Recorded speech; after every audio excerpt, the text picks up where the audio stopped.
ये question cat 2023 में पूछा गया, एक परफेक्ट क्वेश्चन किसी भी एग्जाम के लिए, चाहे तो हम बात करें यूपीएससी सीसेट की या फिर सीडीएस एग्जाम की या फिर कोई भी एग्जाम जिसमें मैथ्स अच्छी पूछी जाती है। तो बोलता है कि हमारे पास एक प्योर कॉफी अवेलेबल है जार में, और इसमें से कुछ हमने रिमूव किया और फिर हमने इसमें उतना ही हमने कोको पाउडर डाल दिया, और ये प्रोसेस से एक आपको मिक्सचर पी बन गया। फिर आपने जितना पहले रिमूव किया था उतना ही आपने कोको ऐड कर दिया और आपके पास ये बन गया क्यू मिक्सचर। अब क्यू में कॉफ़ी और जो कोको का जो मिक्सचर है वो 16 और 9 का है। ठीक है, ये सारी कहानी है। अब सोच के देखिए कि प्योर मिल्क है 10 लीटर, उसमें से 2 लीटर हमने निकाल दिया तो 8 लीटर प्योर मिल्क बचेगा, 2 लीटर पानी मिला दिया तो अब मिक्सचर बन गया, लेकिन क्वांटिटी अभी भी 10 लीटर रहेगी उसमें, तो क्वांटिटी फिक्स रहेगी। तो अगर हम फाइनल क्वांटिटी देखते हैं भाई, अगर मैं फाइनल क्वांटिटी देखता हूँ तो 16 और 9 मान लेते हैं इसको 25x, तो इसका मतलब शुरू में जो क्वांटिटी रही होगी ये 25x रही होगी। इतनी तो बात समझ में आ गई जो मैंने आपको कंसेप्ट सिखाया। एक फॉर्मूला होता है कि जो फाइनल क्वांटिटी होती है वो इनिशियल क्वांटिटी का 1 माइनस मान लेते हैं हमने, अगर हम x की जगह यहाँ पे y ले लेते हैं क्योंकि x मैंने यहाँ पे यूज कर लिया, तो मान लेते हैं इसको y अज्यूम कर लेते हैं, राइट। y x की जगह हम y ले लेते हैं क्योंकि x मैंने यहाँ पे यूज कर लिया, इसलिए हम y को अज्यूम कर लेते हैं।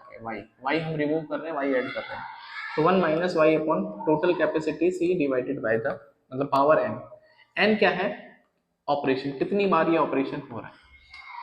और ये जो काम किस पे करना होता है जिसको आपने डिस्टर्ब नहीं किया, मतलब मैं पानी मिला रहा हूँ लेकिन दूध को हम नहीं छेड़ रहे, हम दूध नहीं ऐड कर रहे, इसका मतलब हम कॉफी को ऐड नहीं कर रहे, हम कोको पाउडर ऐड कर रहे हैं, तो हम कॉफी के ऊपर काम करेंगे।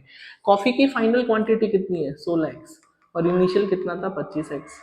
ये हो जाएगा 1 माइनस वाई अपॉन सी, मतलब प्योरली आपके पास कॉफी अवेलेबल है 25x, और ये ऑपरेशन 2 बार हुआ है, तो यहाँ से 16/25 इक्वल टू 1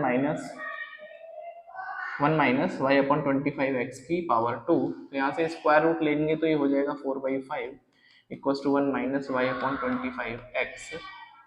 तो यहाँ से y अपॉन 25x की वैल्यू हो जाएगी दैट इज 1/5, तो y इक्वल टू 5x।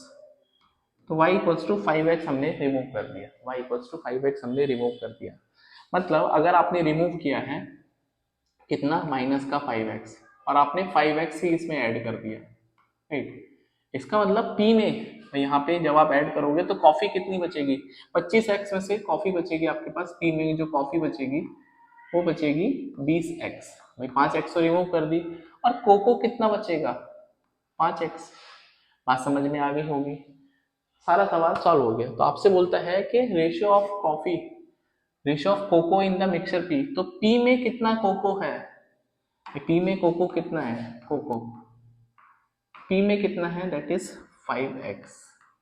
और क्यू में कितना है कोको? ये तो आपको दे ही रखा है 9x, तो इसी का रेशियो आपसे पूछा था जो कि 5:9 आ जाएगा। ऑप्शन नंबर सी यहाँ पर अवेलेबल। तो उम्मीद कर रहा हूँ ये जो क्वेश्चन है आपको समझ में आया होगा, और इसी तरह के सॉल्यूशंस के लिए, अच्छे क्वेश्चंस के लिए आप सिलेक्शन क्लासेस को सब्सक्राइब करें और वीडियो को शेयर करो। यदि आपका कोई फीडबैक है तो प्लीज़ आप मुझे कमेंट करिए, या फिर आप कोई क्वेश्चन है आपके पास तो आप मुझे व्हाट्सअप कर सकते हैं मेल आईडी के, आप मेरी ले लेना कमेंट बॉक्स में, मैं आपको बता दूंगा, आप मुझे मेल कर सकते हैं, मैं उसका सोल्यूशन आपको प्रोवाइड करूंगा। तो मिलते हैं नेक्स्ट वीडियो में, तब तक अपना ध्यान रखिए, पढ़ते रहिए, बाय, टेक केयर।